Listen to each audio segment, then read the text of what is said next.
பொங்கல் திருநாள். பொங்கல் திருநாள்னா இது ஏதோ அறுவடை திருநாள் அப்படின்னு சொல்லுவோம். அதாவது வருஷம் பூரா நாம் பாடுபட்டு அதனுடைய பலனை அனுபவிக்கிற நாள் அப்படிங்கிறது நாம் சொல்லிட்டு இருக்கிறது.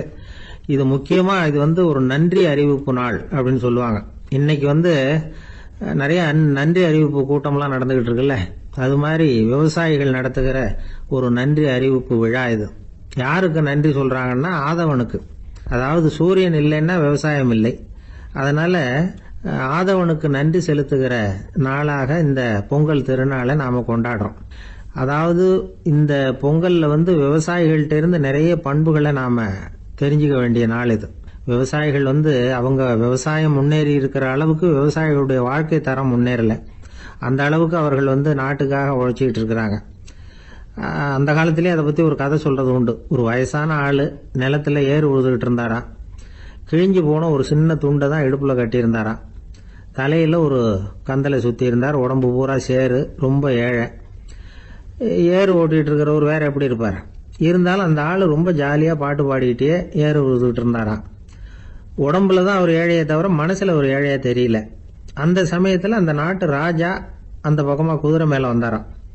வேட்டைக்கு போயிட்டு பரிவாரங்களோட திரும்பி வந்துகிட்டு இருக்கிறார். ரொம்ப செல்வ செழிப்புல இருக்கிற ராஜா அவர் இந்த வயசான விவசாயியை பார்த்திருக்கார். இந்த ஆள் ரொம்பவும் ஏழைங்கிறது அவர் பார்த்தாவே பளிச்சுன்னு தெரியுது.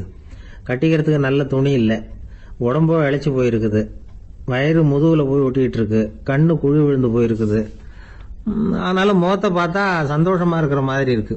இவ்வளவு உற்சாகமா பாடிட்டு இருக்கிறாரே அப்படின்னு ஆச்சரியமா நினைச்சு பார்த்தார் அந்த ராஜா. சரி, அவர்கிட்ட கொஞ்சம் பேச்சு கொடுத்து பார்க்கலாம் அப்படின்னு முடிவு பண்ணார். ஐயா பெரியவரே, இப்படி கொஞ்சம் வர முடியுமான்னாராம். பொழுது போறதுக்குள்ள நான் இந்த வயல் பூரா உழவு ஓட்டி ஆகணும், அதனால பேசுறதுக்கு நேரம் இல்லை அப்படின்னாராம் அந்த பெரியவர். என்ன அவ்வளவு அவசரமா? மீதி இருந்தா நாளைக்கு உழுத கூடாதா? அது சரி, உனக்கு எத்தனை ஏக்கர் நிலம் இருக்கு அப்படின்னு விசாரிச்சிருக்கார் ராஜா. எனக்குன்னு சொந்தமா உள்ளங்கை அளவு கூட நிலம் கிடையாது. இது எங்க முதலாளியோட நிலம். இதை பூராவும் உழுது முடிச்சாதான் அவர் கூலி கொடுப்பார். நான் கூலிக்கு உழுதுகிட்டு இருக்கிறேன். உங்ககிட்ட பேசிக்கிட்டு இருந்தா அவருக்கு துரோகம் பண்ணது மாதிரி ஆயிடும் அப்படின்னாராம். ராஜா குதிரையை விட்டு கீழே இறங்கினார். வரப்புல நடந்து அந்த பெரியவர்கிட்டயே போனாராம்.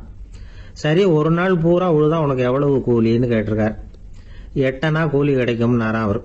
இது ரொம்ப காலத்துக்கு முன்னாடி நடந்த ஒரு சம்பவங்கிறதுனால அப்ப 8 அணா கூலிங்கிறது ரொம்ப பெருசு. இருந்தாலும் அதுவும் அந்த ராஜாவுக்கு பெரிய கூலியா தெரியல. இவ்வளவுதானா, இதை வச்சுக்கிட்டு நீ எப்படி காலம் தள்ளுற அப்படின்னாராம். ஒன்னும் கவலை இல்லை அப்படின்னாராம் அவரு. ராஜாவுக்கு ரொம்ப ஆச்சரியமா போச்சு. 8 அணா கூலி வாங்குற இந்த ஆளு கவலை இல்லாம இருக்கிறார், ஏராளமான வசதியோட இருக்கிறன்னா கவலை இல்லாம வாழ முடியலையே அப்படின்னு நினைச்சு பார்த்திருக்கார். அது சரி, 8 அணாவில் எப்படி குடும்பம் நடத்துற அப்படின்னு கேட்டாராம். எனக்கு கிடைக்கிற 8 அணாவில் 2 அணா குடும்பத்துக்கு செலவழிக்கிறேன், 2 அணா பழைய கடனுக்கு கொடுக்குறேன், 2 அணா தர்மம் செய்யறேன், 2 அணா வட்டிக்கு கொடுக்குறேன், ஒரு குறையும் இல்லைன்னாராம். ராஜாவுக்கு ஒன்றும் புரியல. எனக்கு ஒன்றும் புரியலேன்னு இருக்காரு. ஐயா, எனக்கும் என் மனைவிக்கும் 2 அணா செலவாகுது. வயசான அம்மா அப்பா இருக்கிறாங்க, சின்ன வயசுல என்னை காப்பாத்தினவங்க அவங்க. அந்த கடனுக்கு 2 அணா செலவாகுது, அது பழைய கடன். என் தங்கச்சி ஒருத்தி ஆதரவு இல்லாத நிலைமையில தன்னுடைய மகனோட என் வீட்டுல இருக்கிறா. அவளுக்கும் அவள் மகனுக்கும் 2 அணா செலவு பண்றேன், அது தர்மம். எனக்கு 2 பிள்ளைங்க இருக்கிறாங்க, அவங்களுக்கு 2 அணா செலவு பண்றேன், அது வட்டிக்கு கொடுக்கறது மாதிரி. பிற்காலத்துல அவங்க எங்களை காப்பாத்துவாங்க. அந்த வகையில நான் திருப்தியோட வாழ்ந்துகிட்டு இருக்கிறேன் அப்படின்னாராம். ராஜாவுக்கு அர்த்தம் புரிய ஆரம்பிச்சுதான். அந்த பெரிய நிலத்தை விலை கொடுத்து வாங்கி அந்த பெரியவருக்கே தானமா கொடுத்துட்டாராம். இப்போ உழுதவருக்கே நிலம் சொந்தமாயிட்டுது. அன்னையிலிருந்து அரசனுக்கும் ஆறுதல் கிடைச்சுதான். இப்படி ஒரு கதை சொல்லுவாங்க. 8 அணா வருமானத்தை வச்சுக்கிட்டு எப்படி காலத்தை தள்ளுறதுன்னு சொல்றதுக்காக இந்த கதையை சொல்றதாக யாரும் தப்பா நினைச்சுக்க கூடாது. கிடைக்கிறத எப்படி பங்கு போடுறார், எப்படி திருப்தியா வாழறார் அப்படிங்கிறது தான் முக்கியம். அது மாதிரி இன்றைக்கு இந்த பொங்கல் திருநாள்ல உழவர்கள் மனசு மகிழ்ச்சியா இருந்ததுன்னா அது எல்லாரும் மகிழ்ச்சியா இருக்கிறது மாதிரி அர்த்தம். அதனால அவர்கள்ட்ட இருந்து நாம பாடம் கத்துக்கணும். சில உழவர்கள் தங்கள் நிலத்துல விளையறத தாங்கள் சாப்பிட மாட்டாங்க. அடுத்தவங்கள்ட்ட வித்துட்டு சந்தையில போய் வேற அரிசி வாங்கிட்டு வந்துதான் இவங்க சாப்பிடுவாங்க. அப்படிப்பட்ட விவசாயிகள்லாம் இது உண்டு. பங்கிடுகிற பண்பை உழவர்கள்ட்ட இருந்து கற்றுக்கொள்ளுங்கள் அப்படிம்பாங்க. ஒரு ஆள் நிம்மதியா மகிழ்ச்சியா இருந்தானா, உங்க நிம்மதிக்கும் மகிழ்ச்சிக்கும் என்ன காரணம்னு கேட்டிருக்காரு இன்னொருத்தர். என்கிட்ட இருந்தது பூராவையும் என் பிள்ளைங்களுக்கு சமமா பங்கு போட்டு கொடுத்துட்டேன், எனக்குன்னு எதுவுமே வச்சுக்கல, அதுதான் நிம்மதிக்கு காரணம்னு இருக்கான். உங்ககிட்ட இருந்தது எவ்வளவு இருந்தது அப்படின்னு கேட்டிருக்காரு அவரு. மொத்தமாக ஒரு 50,000 ரூபா இருக்கும் அப்படின்னு இருக்கான். அவ்வளவும் பணமாகவே இருந்ததா அப்படின்னு கேட்டிருக்காங்க அவங்க. இல்லைங்க, அவ்வளவும் கடன், அதை தான் பிரித்து கொடுத்துருக்கேன் பிள்ளைங்க கிட்ட அப்படின்னு நானும். அவன் ஒரு வயசான அம்மா ஒரு நாள் ஃபோன் பண்ணாங்க. ஐயா, நான் இந்த தகவல் நிகழ்ச்சியை தினமும் கேட்குறேன், உங்ககிட்ட ஒரு கேள்வி கேட்கணும் அப்படின்னாங்க. என்னங்க அப்படின்னோம். எனக்கு சொந்தமாக ஒரு நல்ல வீடு இருக்குது, வேணுங்கிற அளவுக்கு பணமும் இருக்குது, கணவரும் ரொம்ப நல்லவர், ரிட்டையர் ஆகி வீட்டில் தான் இருக்கிறார், பிள்ளைங்கள்லாம் பெரிய பெரிய உத்தியோகத்தில் இருக்கிறாங்க, அதில் ஒருத்தன் ஐஏஎஸ், பணம்லாம் கூட நிறைய கொண்டாந்து கொடுக்குறாங்க. அப்படி இருந்தும் என் மனசில் நிம்மதி இல்லை, வாழ்க்கையில் ஒரு நிறைவு இல்லை அப்படின்னாங்க. ஏன்னு கேட்டோம். அதைத்தான் நான் உங்களை கேட்குறேன், ஏன் அப்படி அப்படின்னு திருப்பி கேட்குறாங்க. எங்களுக்கு ஒன்றும் புரியல, கொஞ்ச நேரம் குழம்பி போயிட்டோம். இருந்தாலும் அதை அவங்கக்கிட்ட காட்டிக்காம கொஞ்சம் சாமர்த்தியமா, ஏம்மா உங்கள் மனசில் நீங்கள் ஏதோ ஒன்று எதிர்பார்க்குறீங்க, அது நிறைவேறல அப்படி தானே அப்படின்னு கேட்டோம். ஆமாம் அப்படின்னாங்க. அதுக்கப்புறம் அவங்கக்கிட்ட கொஞ்சம் மனம் விட்டு பேசுகிறப்போ தானாக விஷயம் வெளியில் வந்தது.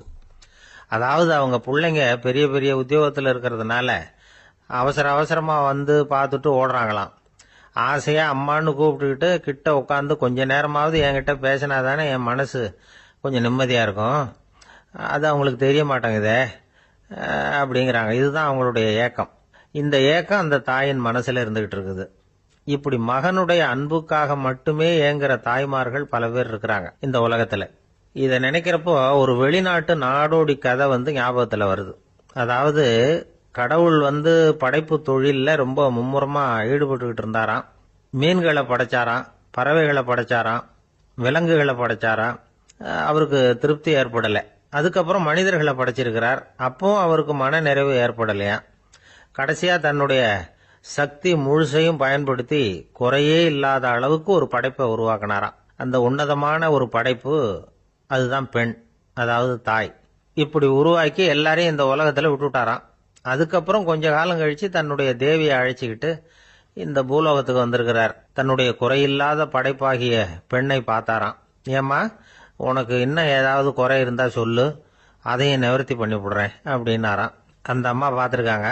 சுவாமி, எனக்கு நீங்க கொடுத்துருக்கிறது 2 கை, என்னுடைய பிள்ளைகளுக்கு சேவை செய்யறதுக்கு இந்த 2 கை பத்தலை, அதனால இன்னும் ஒரு 2 கை கொடுத்தா தேவலை அப்படின்னாங்களாம். கடவுள் பார்த்தார். அதனால என்ன, அப்படியே செஞ்சு விடலாம், இதோ அதுக்கான வரம் கொடுத்துட்டேன் அப்படின்னார். அந்த அம்மாவுக்கு இப்போ 4 கை ஆயிட்டுது. 4 கையாலையும் குழந்தைகளுக்கு சேவை செய்ய ஆரம்பிச்சுட்டாங்க. கடவுள் திருப்தியா திரும்பி போனார். அதுக்கப்புறம் கொஞ்ச காலம் கழிச்சு மறுபடியும் திரும்பி வந்தார் தேவியோட. பெண்ணை பார்த்தார். இப்போ என்னம்மா சந்தோஷம் தானே அப்படின்னாராம்.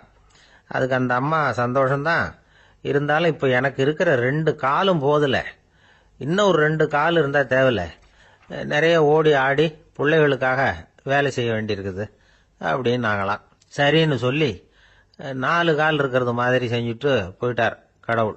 மறுபடியும் கொஞ்ச நாள் கழிச்சு தேவி சொன்னாங்க கடவுள்கிட்ட, நீங்க என்னதான் முயற்சி பண்ணினாலும் முழுமையான ஒரு படைப்பை உங்களால் உருவாக்க முடியாது, அப்படிதான் நான் நினைக்கிறேன் அப்படின்னாங்களாம். அப்படியா சொல்ற, வா அந்த பொண்ணை பார்த்துட்டு வருவோம் அப்படின்னு புறப்பட்டு இங்கே வந்தாங்களாம். இங்கே பார்த்தா 4 கால் 4 கையோடு அந்த பொண்ணு ஒரு செவுத்துல சாஞ்சி உட்காந்து அழுதுகிட்டு இருக்குது. இப்ப தேவி அந்த பொண்ணை சுட்டி காட்டி கடவுள்கிட்ட கேட்டாங்களாம், ஏங்க நீங்க அந்த பொண்ணுக்கு கையை கொடுத்தீங்க, காலை கொடுத்தீங்க, சரி, அந்த கண்ணீரையும் எதுக்காக கொடுத்தீங்க அப்படின்னு கேட்டாங்களாம். அதுக்கு கடவுள் சொன்னாராம், கையை கொடுத்தது நான் தான், காலை கொடுத்தது நான் தான், ஆனா அந்த கண்ணீரை கொடுத்தது நான் இல்லை, அதை கொடுத்தது அந்த அம்மாவோட பிள்ளைங்க அப்படின்னாராம். இன்னைக்கு அப்படித்தான் பல பிள்ளைங்க அவங்க அம்மாவுக்கு கண்ணீரை தான் கொடுத்துக்கிட்டு இருக்கிறாங்க. அம்மாவை மதிக்கிற பிள்ளைங்க தான் இன்னைக்கு நல்லபடியா இருக்கிறாங்கங்கிறது அவங்களுக்கு தெரியறதில்ல. இந்த காலத்து பிள்ளையாண்டான் ஒருத்தன் அவங்க அம்மா கிட்டையும் நல்ல பிள்ளையா நடந்துக்குவான், மனைவி கிட்டையும் நல்ல கணவனா நடந்துக்குவான், ரொம்ப சாமர்த்தியம்.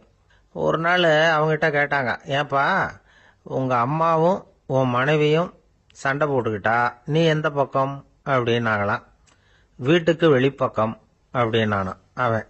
நம்பிக்கை இல்லைன்னா இந்த உலகத்துல நாம நடமாடவே முடியாது. அவநம்பிக்கையோடு இருந்துகிட்டு இருந்தா என்னைக்கும் அவஸ்தை தான். நாம நம்புறது நடக்குதோ இல்லையோ அது வேற விஷயம். ஆனா எதையும் நம்பி தான் நாம அடி வைக்க வேண்டியிருக்கு. வேற ஒண்ணும் வேணாம், ஒரு லாட்டரி சீட்டு வாங்குறோம், அது எங்க நமக்கு விழப்போகுது அப்படிங்கிற நம்பிக்கையோடவா வாங்குறோம்? பரிசு நமக்கு தான் அப்படிங்கிற நம்பிக்கை உள்ளூர இருக்கிறதுனால தான் அதை வாங்குறோம். இருந்தாலும் முடிவு வேற மாதிரி ஆயிடுது. அதுக்காக மனசு சோர்ந்து போறதில்ல, அடுத்த மாசமும் சீட்டு வாங்குறோம். இந்த நம்பிக்கை தான் மனித வாழ்க்கைக்கு ஆதாரம். ஒரு கடையில போய் டீ சாப்பிடுறீங்க, அந்த டீ நல்ல டீ தானா, அதுல விஷம் கலந்துருக்குமா அப்படிங்கிற சந்தேகம் வந்துட்டுதுன்னு வச்சுங்க. அதுக்கப்புறம் அதை எப்படி நீங்க சாப்பிட முடியும்? நம்பிதான் சாப்பிடணும். ரயில் ஒழுங்கா போய் சேருங்கிற நம்பிக்கை இருக்கிறதுனால தான் அதுல ஏறி உட்காடுறோம். லெட்டர் ஒழுங்கா போய் சேருங்கிற நம்பிக்கை இருக்கிறதுனால தான் பெட்டியில போடுறோம். சரி, நம்ம கதையெல்லாம் நம்மளோட இருக்கட்டும். மனித நம்பிக்கை எந்த அளவுக்கு உறுதியாகவும் அறிவுபூர்வமாகவும் இருக்கணுங்கிறதுக்கு அலெக்சாண்டர் வாழ்க்கையில நடந்த ஒரு சம்பவத்தை உதாரணமா சொல்லலாம். இந்த உலகத்தையே ஜெயிக்கணும்னு புறப்பட்டார் அலெக்சாண்டர். ஒரு கட்டத்துல அவர் சிட்னஸ் நதி கரைக்கு சேர்ந்தார். அந்த சமயத்துல அவருக்கு கடுமையான நோய் வந்துட்டுது. அவரு கூடவே வந்திருந்த கிரேக்க வைத்தியர்கள் என்னென்னமோ முயற்சியெல்லாம் பண்ணி பார்த்தாங்க. இருந்தாலும் அலெக்சாண்டருக்கு வந்திருக்கிறது என்ன நோய்ங்கிறத அவங்களால கண்டுபிடிக்க முடியல. ஏன்னா அந்த பகுதியில் உள்ளவங்களுக்கு மட்டுமே அதிகமாக வரக்கூடிய ஒரு வினோதமான நோயா இருந்தது அது. ஆனா அவர் இருக்கிற இடம் எதிரியோட இடம், பாரசீக மன்னனோட ஆளுகைக்கு உட்பட்ட இடம். என்ன பண்றது அப்படின்னு எல்லாரும் யோசனை பண்ணாங்க. பாரசீக மன்னனோட அரண்மனையில் இருக்கிற வைத்தியர் வந்தா இந்த நோயை குணப்படுத்தி விடுவார் அப்படின்னு சொன்னாங்க. இருந்தாலும் எதிரியோட நாட்டில் இருக்கிற வைத்தியரை கூப்பிட்டு எப்படி நம்பி வைத்தியம் பார்க்க சொல்றது அப்படின்னு சொல்லி எல்லாரும் தயங்கினாங்க. ஆனா அலெக்சாண்டர் தயங்கல. பரவாயில்ல, அழைச்சிட்டு வாங்கன்னு விட்டார். உடனே அவரை போய் அழைச்சிட்டு வந்துட்டாங்க. அவர் வந்தாரு. அலெக்சாண்டர் உடம்ப பரிசோதனை பண்ணி பார்த்தார். சரி, இதை குணப்படுத்தி விடலாம், பயப்பட வேண்டியது இல்லை. ஆனா இதுக்கு ஒரு மூலிகை ரசம் தயார் பண்ணி கொடுக்கணும். நான் போய் அதை தயார் பண்ணிட்டு 2 நாள்ல திரும்பி வந்துடுறேன் அப்படின்னு சொல்லிவிட்டு போனார் அந்த வைத்தியர். அதே மாதிரி 2 நாள்ல திரும்பி வந்தார் மூலிகை ரசத்தோட. இதுக்கு இடையில அலெக்சாண்டரோட தளபதிகள்ல ஒருத்தர் ரகசியமா ஒரு எச்சரிக்கை கடிதம் கொடுத்து அனுப்பியிருக்கிறான். அதை வாங்கி என்ன விஷயம்னு பார்த்தார். இப்போ உங்ககிட்ட வந்திருக்கிற எதிரி நாட்டு வைத்தியரை நம்பாதீங்க, அவன் கொண்டுகிட்டு வந்திருக்கிற மூலிகை ரசத்துல விஷம் கலந்துருக்குது அப்படின்னு அதுல எழுதியிருக்கு. அதை பார்த்தார் அலெக்சாண்டர். இருந்தாலும் கொஞ்சம் கூட அலட்டிக்கல. வைத்தியர் கொடுத்த மருந்தை வாங்கி கடகடன்னு குடிச்சுட்டார். குடிச்சுட்டு அதுக்கப்புறம் அந்த கடிதத்தில் இருந்த விஷயத்தை அந்த வைத்தியர்கிட்ட சொன்னார். வைத்தியர் திகைச்சு போயிட்டார். தன் மேல அலெக்சாண்டர் வச்சிருக்கிற நம்பிக்கையை பார்த்து அவருக்கு ரொம்ப வியப்பு. வைத்தியர் உண்மையிலேயே நல்ல மருந்து தான் கொண்டுட்டு கொடுத்துருக்கிறார், அதுல விஷம்லாம் எதுவும் கலக்கல. அதுக்கப்புறம் அலெக்சாண்டர் அந்த வைத்தியரை பார்த்து சொன்னாராம், நம்பிக்கைங்கிற அச்சாணியை ஆதாரமா வச்சுக்கிட்டு தான் இந்த உலகம் சுத்திக்கிட்டு இருக்குது. எனக்கு எதிரியா இருந்தாலும் பாரசீக மன்னர் ரொம்ப பெரியவர். அப்பேற்பட்ட மன்னருடைய அரண்மனை வைத்தியர் தொழில் நேர்மை இல்லாதவரா இருக்க மாட்டார். அப்படி இருந்தா அவரை அரண்மனை வைத்தியரா வச்சிருக்கவே மாட்டாங்க அப்படின்னு நம்பினேன். என்னுடைய நம்பிக்கை வீண் போகல அப்படின்னாராம். இதுதான் மானுட நம்பிக்கைங்கிறது. இந்த காலத்திலயும் இது மாதிரி இந்த மானுட நம்பிக்கை ரொம்பவும் சாமர்த்தியமா கையாளுகிற கெட்டிக்காரங்க சில பேர் இருக்கிறாங்க. ஒரு இந்த காலத்து குரு, அவருக்கு ஒரு சிஷ்யன். குரு முன்னாடி அந்த சிஷ்யன் ரொம்ப பணிவா நின்னு, குருவே, உங்க கையால விஷத்தை கொடுத்தாலும் அதை வாங்கி மடமடன்னு குடிச்சிருவேன் அப்படின்னா. உன்னுடைய குரு பக்தியை மெச்சினேன் அப்படின்னாரு குரு.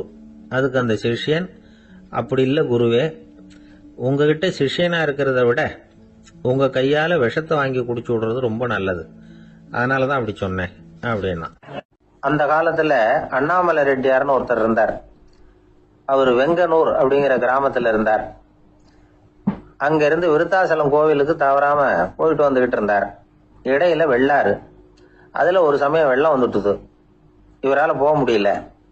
அதோட விளைவு வெங்கனூர்லயே ஒரு கோவில் கட்டணும் அப்படின்னு முடிவு பண்ணார், சிவாலயம். அந்த சமயத்துல வடநாட்டுல பஞ்சம். அதனால அங்க இருந்த பல சிற்பிகள் தென்னாட்டை நோக்கி வர ஆரம்பிச்சாங்க. அவங்க வெங்கனூர் வழியா வர்றது தெரிஞ்சதும் இவர் போய் பார்த்தார். இங்க ஒரு கோவில் கட்டணும், அதுக்கு நீங்க உதவணும்னார். பஞ்ச காலத்துல இப்படி ஒரு வாய்ப்பு கிடைச்சதுல அவங்களுக்கும் ரொம்ப மகிழ்ச்சி. உற்சாகத்தோட ஒத்துக்கிட்டாங்க. ஆலய திருப்பணி ஆரம்பமாச்சு. அவங்களுக்கு வேண்டிய எல்லா வசதிகளையும் இவர் செஞ்சு கொடுத்தார். அவங்களுக்கு எந்த குறையும் இல்லாம பாத்துக்கிட்டார். அது மட்டும் இல்ல, ஒவ்வொரு நாளும் அங்க வருவாரு. உங்களுக்கு என்ன வேணும், எது வேணும்னு கேட்பாரு. ஏதாவது குறை இருந்தா சொல்லுவாங்க, உடனே தீர்த்து வைப்பார். இவரும் கேட்பாரு, எந்த குறையா இருந்தாலும் என்கிட்ட சொல்லுங்க அப்படின்னு சொல்லுவார். அதை தவிர இவராகவே கவனிச்சும் அவங்களுக்கு என்னென்ன தேவைங்கிறத கண்டுபிடிச்சு அதையெல்லாம் கொடுத்துக்கிட்டு இருப்பார். என்ன தேவைன்னாலும் அதை நிறைவேற்றி வச்சிருவார். அந்த சிற்பிகளின் தலைவன் ஒருத்தன், அந்த ஆளுக்கு வெத்தலை பாக்கு போடுறது பழக்கம். இதை தெரிஞ்சுக்கிட்டு அதுக்காகவே ஒரு ஆளை ஏற்பாடு பண்ணார். வேணுங்கிற போலாம் நீ வெத்தலை சிவல் மடிச்சு கொடுக்க வேண்டியது உன் வேலை அப்படின்னு ஒருத்தனை ஏற்பாடு பண்ணிட்டார். இப்படியெல்லாம் செஞ்சதும் அவங்களுக்கும் ரொம்ப உற்சாகம். ரொம்ப பொறுப்பா சிற்ப வேலைகளை செஞ்சுக்கிட்டு இருக்கிறாங்க. ஒரு நாள் என்னாச்சு தெரியுமா? அந்த சிற்பிகளின் தலைவன் ரொம்ப நுணுக்கமா ஒரு வேலையை செஞ்சுக்கிட்டு இருக்கிறான். சாரம் போட்டு அது மேல படுத்துக்கிட்டு அண்ணாந்து பார்த்து உச்சியில நுணுக்கமான சிற்பங்களை உருவாக்கிக்கிட்டு இருக்கான். சிற்பியின் கவனம் செதறப்படாதுங்கிறதுனால இவரு மெதுவா சத்தம் போடாம கிட்ட போய் நின்று அதை கவனிச்சுக்கிட்டு இருக்கிறார். அந்த சிற்பி வழக்கம் போல வெத்தலை பாக்குக்காக இடது கையை கீழே நீட்டினான். அந்த சமயம் பார்த்து அவருக்கு தாம்பூலம் கொடுக்கறவன் அங்க இல்ல, எங்கேயோ போயிருக்கிறான். அண்ணாமலை ரெட்டியார் என்ன பண்ணாரு தெரியுமா? தனக்காக கொடுக்கப்பட்ட தாம்பூலத்தை வாங்கி சிற்பியின் கையில கொடுக்கறாரு. அவன் வாங்கி போட்டுக்கிட்டான். இது என்ன இன்னைக்கு வெத்தலை சீவல் வேற மாதிரி இருக்குது, வாசனை தாம்பூலமா இருக்குது அப்படின்னு யோசனை பண்ணிட்டு கீழே திரும்பி பாக்குறார். பார்த்தா ரெட்டியார் மறுபடியும் சிற்பி கை நீட்டும் பொழுது கொடுக்கறதுக்காக தாம்பூலத்தை மடிச்சு வாங்கி வச்சுக்கிட்டு தயாரா நிக்கிறார். சிற்பிக்கு அதிர்ச்சி. உடனே பொத்துன்னு கீழே குதிச்சான். ஐயா, என்ன இது நீங்களா அப்படின்னா. இவர் சொன்னார், நான் ஒன்றும் தப்பு பண்ணலையே, உன்னுடைய கை புண்ணியம் செஞ்ச கை, கோயில் கட்டுற கை, அந்த கைக்கு தாம்பூலம் கொடுக்கறதுல என்ன தப்பு அப்படின்னாராம். ஏற்கனவே பஞ்சத்தில் அடிபட்டு வந்த எங்களை நீங்க ஆதரிச்சதே பெரிய விஷயம். இந்த செயல் என்ன ஒரு பெரிய கடனாளி ஆகிவிட்டது. ஐயா, எங்களுக்கு உணவு உடை இதை மட்டும் நீங்க கொடுத்தா போதும், ஊதியம்னு எதுவும் வாங்க மாட்டோம் அப்படின்னு நானும். அந்த சிற்பி எவ்வளவோ வற்புறுத்தியும் எதுவும் வாங்கிக்கலையாம். இந்த செய்தியை தமிழ் தாத்தா டாக்டர் ஊவேசா சொல்லியிருக்கிறார். அந்த காலத்துல எப்படிப்பட்டவங்க எல்லாம் வாழ்ந்திருக்கிறாங்க பாருங்க. இந்த காலத்துல ஒருத்தர் கோவில் கட்டினார், வேலை செய்யற எல்லாருக்கும் சாப்பாடு போடுவார். சிற்ப வேலை செஞ்சுட்டு சாப்பிட வர்ற ஒவ்வொருத்தர் கையையும் அன்பா பிடிச்சு முத்தம் கொடுத்து உள்ள அனுப்புவார். அந்த கைகளுக்கு நீங்க கொடுக்குற மரியாதையாது அப்படின்னு கேட்டாங்க. அடா, அது இல்லைங்க, ஏற்கனவே முதல் பந்தியில சாப்பிட வந்தவன் மறுபடியும் வர்றானான்னு கண்டுபிடிக்கிறதுக்காக கையை பிடிச்சு மோந்து பாக்குறேன் அப்படின்னாராம் அவர். ஒரு ஊர்ல ஒரு ஞானி இருக்கிறார், ரொம்ப பெரிய ஞானி, ரொம்ப வயசாயிட்டுது. கடைசி காலத்துல அவர்கிட்ட சில பேர் வந்தாங்க. உங்க குரு யார் அப்படின்னு கேட்டாங்க. அவர் நிமிர்ந்து பார்த்தார். எனக்கு ஆயிரக்கணக்கான குருமார்கள் உண்டு, அவங்க பேரெல்லாம் சொல்லணும்னா இந்த காலம் பத்தாது, ஆனா முக்கியமான ஒரு 3 பேரை பத்தி மட்டும் உங்களுக்கு சொல்றேன் அப்படின்னாராம். அப்புறம் சொன்னார், அந்த 3 பேர்ல ஒருத்தன் ஒரு திருடன். ஒரு சமயம் ஒரு பாலைவனம் வழியா நான் போய்கிட்டு இருந்தேன். அப்போ வழி தவறி போய் ஒரு கிராமத்துக்கு போயிட்டேன். அது இருட்டு நேரம், நடு ராத்திரி, ஊரே உறங்கி போச்சு. அந்த நேரத்துல ஒரு ஆள் மட்டும் ஒரு வீட்டு சுவத்துல ஏதோ பண்ணி உள்ள நுழையறதுக்கு முயற்சி பண்ணிட்டு இருக்கிறான். அவன்கிட்ட போய் நான் இன்னைக்கு இங்க எங்க தங்க முடியும் அப்படின்னு கேட்டேன். அதுக்கு அவன், இந்த ராத்திரி வேளையில அது ரொம்ப சிரமம், ஒரு திருடனோட உங்களால தங்க முடியும்னா நீங்க என்னோட தங்கலாம் அப்படின்னா. நான் அவங்க கூட 1 மாசம் தங்கி இருந்தேன். ஒவ்வொரு நாள் ராத்திரியும் இப்ப நான் என்னுடைய வேலைக்கு போறேன், நீங்க ஓய்வு எடுத்துக்கங்க அப்படின்னு சொல்லிட்டு போவான். அவன் திரும்பி வந்த உடனே உனக்கு ஏதாவது கிடைச்சுதான்னு நான் கேட்பேன். அதுக்கு அவன், இன்னைக்கு ராத்திரி ஒண்ணும் இல்ல, நாளைக்கு மறுபடியும் முயற்சி பண்ணுவேன் அப்படின்பா. எப்பவும் அவன் நம்பிக்கை இழந்ததே கிடையாது, எப்பவும் சந்தோஷமாவே இருப்பான். நானும் ரொம்ப காலமா தியானம் பண்ணிக்கிட்டே இருந்தேன், ஒண்ணுமே நடக்கல. ஆனா நான் என்ன பண்ணேன் தெரியுமா? மனசு வருத்தப்படும், நம்பிக்கை இழந்துருவேன். அப்பெல்லாம் அந்த திருடனுடைய விடாமுயற்சி தான் ஞாபகத்துக்கு வரும். அதனால அந்த திருடன் எனக்கு ஒரு குரு. என்னுடைய 2வது குரு யாருன்னா அது ஒரு நாய். இது எப்படின்னா, ஒரு சமயம் எனக்கு ரொம்ப தாகமா இருந்தது. ஒரு நதியை நோக்கி போயிட்டு இருந்தேன். அப்போ ஒரு நாயும் வந்தது. அதுக்கும் தாகம். ஓடி ஆத்த பார்த்தது. அதோட நிழல் ஆத்துல தெரிஞ்சது. அதை பார்த்ததும் பயந்துட்டுது. அதாவது அது தன்னுடைய சொந்த உருவத்தையே கண்டு பயந்தது. அதை பார்த்து குறைக்குது, திரும்பி ஓடிச்சு. ஆனா அதுக்கு தாகம் அதிகமா இருந்ததுனால அது மறுபடியும் திரும்பி வந்தது. பார்த்தா மறுபடியும் தண்ணியில நாயோட உருவம் தெரியுது. இப்படி சில தடவை பண்ணிச்சு. இருந்தாலும் கடைசியில் தண்ணியில குதிச்சுட்டுது துணிஞ்சி. இப்படி குதிச்ச உடனே அதோட உருவமும் மறைஞ்சுட்டுது. இத பார்த்தேன். நான் என்ன புரிஞ்சுக்கிட்டேன்னா, எவ்வளவுதான் பயம் இருந்தா கூட ஒருத்தன் தைரியமா காரியத்துல இறங்கணும் அப்படிங்கறத புரிஞ்சுக்கிட்டேன். இந்த போதனை அந்த நாய்கிட்ட இருந்து எனக்கு கிடைச்சது. இது ஒண்ணு. அடுத்தது என்னுடைய மூன்றாவது குரு யாருன்னா அது ஒரு சின்ன குழந்தை. நான் ஒரு சமயம் ஒரு நகரத்துக்கு போனேன். அங்க ஒரு குழந்தை எரிகிற மெழுகுவத்தி ஒண்ணு எடுத்துக்கிட்டு வந்தது. நான் அந்த குழந்தைய பார்த்து வேடிக்கையா கேட்டேன், ஏன் பாப்பா இந்த மெழுகுவத்திய நீயாவே கொளுத்துனியா அப்படின்னு கேட்டேன். ஆமான்னுது அந்த குழந்தை. சரி, இந்த மெழுகுவத்தி முன்னாடி எரியாம இருந்தது, இப்ப எரியுது. இந்த மெழுகுவத்திக்கு வெளிச்சம் எங்க இருந்து வந்தது, அதை எனக்கு காட்ட முடியுமா அப்படின்னு கேட்டேன் அந்த குழந்தைகிட்ட. இதுக்கு அந்த குழந்தை சிரிச்சுக்கிட்டு அந்த மெழுகுவத்திய ஊதி அணைச்சுட்டுது. அதுக்கப்புறம் என்ன பார்த்து கேட்டுது, இப்ப இந்த மெழுகுவத்தியின் வெளிச்சம் போனதை பாத்தீங்க இல்லையா, அது எங்க போச்சுன்னு எனக்கு சொல்லுங்க அப்படின்னுது. அந்த குழந்தை இப்படி கேட்டதும் என்கிட்ட இருந்த ஆணவம் அழிஞ்சுட்டுது. நான் படிச்சதெல்லாம் அந்த வினாடியில சுக்கு நூறா போயிட்டுது. என்னுடைய முட்டாள்தனத்தை நான் உணர்ந்தேன் அப்படின்னு இவ்வளவு அந்த ஞானி விவரமா சொன்னாராம். அதனால நாம இன்னார்கிட்ட இருந்துதான் இதை கத்துக்கணுங்கிறது இல்ல, யாருகிட்ட இருந்தும் எதையும் கத்துக்கலாம். நம்மால் ஒருத்தன் ஒரு நாய் வளர்த்துக்கிட்டோம்னா அந்த நாய்க்கு வால் கிடையாது, யாரோ ஏற்கனவே வெட்டி எடுத்துட்டாங்க. இந்த நாய் தான் சார் எனக்கு குரு, அதுகிட்டே இருந்து கூட நான் பாடம் கத்துக்கிட்டு இருக்கிறேன் அப்படின்னா, அப்படி என்ன கத்துக்கிட்டேன் இந்த வால் இல்லாத நாய்கிட்ட இருந்து அப்படின்னு கேட்டோம். நாம யாருகிட்டையும் வாலாட்டக்கூடாது அப்படிங்கிற பாடத்தை அதுகிட்ட இருந்து தான் நான் கத்துக்கிட்டேன் அப்படின்னா. ஒரு ராஜா ஊரெல்லாம் சுத்தி பார்த்துட்டு வரலாம்னு ஒரு நாள் புறப்பட்டு போனார். ஒரு இடத்துல தறி நெசவு வேலை ரொம்ப மும்முரமா நடந்துகிட்டு இருந்தது. ஒரு பெரியவர் தறியால நெசவு வேலை செஞ்சுக்கிட்டு இருந்தார். பக்கத்துல ஒரு அழகான பொண்ணு உட்காந்து நூலை சுத்திக்கிட்டு இருக்குது. ராஜா அந்த பெரியவரை பார்த்து யார் இந்த பொண்ணுன்னு விசாரிச்சார். ராஜா அப்படி கேட்டதும் அவருக்கு ரொம்ப பெருமையா போயிட்டுது. ஏன்னா உட்கார்ந்து இருந்தது அவரோட மகள். அரசே, இது என்னுடைய மகள், இவ வேகமா நூல் தெரிக்கக்கூடியவள், வைக்கோல எடுத்து இவ தெரிச்சா கூட அது எல்லாம் பவுனிழையா வெளியில வரும் அப்படின்னு ஒரு ராசி இவளுக்கு அப்படின்னு ரொம்ப பெருமையா ராஜா கிட்ட சொன்னார். ராஜா இதை கேட்டதும் அசந்துட்டார். அப்படியா, இவ்வளவு அழகும் சாமர்த்தியமும் உள்ள இந்த பொண்ணு என்னோட வரட்டுமே, இவளை என் மருமகளா ஆக்கிக்கிறேன் அப்படின்னார் ராஜா. அந்த பெரியவருக்கு ஒன்னும் புரியல. ஏதோ கொஞ்சம் பெருமையா சொல்ல போவோ அது இப்படி ஆயிட்டுதே அப்படின்னு கவலைப்பட்டார். இருந்தாலும் ராஜா பேச்ச தட்ட முடியுமா, மகளை அனுப்பி வச்சுட்டார். ராஜா அந்த பொண்ணை அரண்மனைக்கு அழைச்சிட்டு வந்தாரு. அங்க ஒரு அறையில வச்சு பூட்டி விட்டார். அந்த ரூம் நிறைய வைக்கோல கொண்டாந்து போட்டு அடைச்சாங்க. 3 ராட்டைகள் வேற வச்சிருந்தாங்க. நாளைக்கு பொழுது விடியறதுக்குள்ள நீ இந்த வைக்கோலையெல்லாம் தங்க இழைகளா மாத்தி காட்டணும்.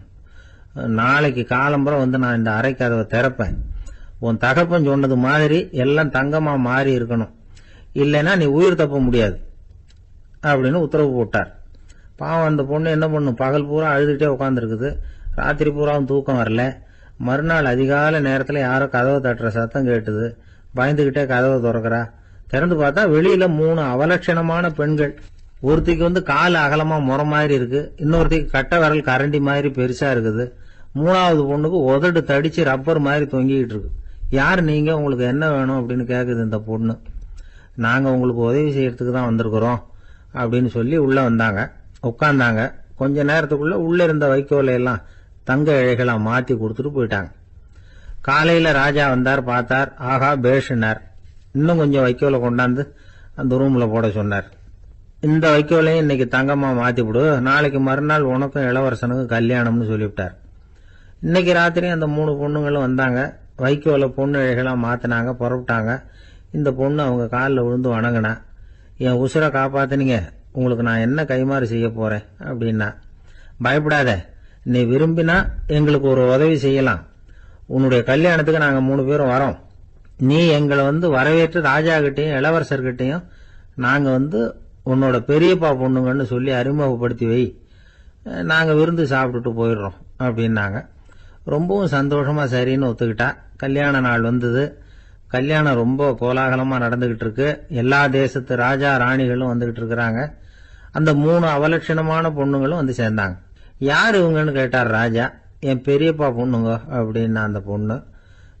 காலும் உதடும் கட்டை விரலும் ஏன் இப்படி உங்களுக்கு அவலட்சணம் ஆயிட்டுது அப்படின்னு கேட்டார்.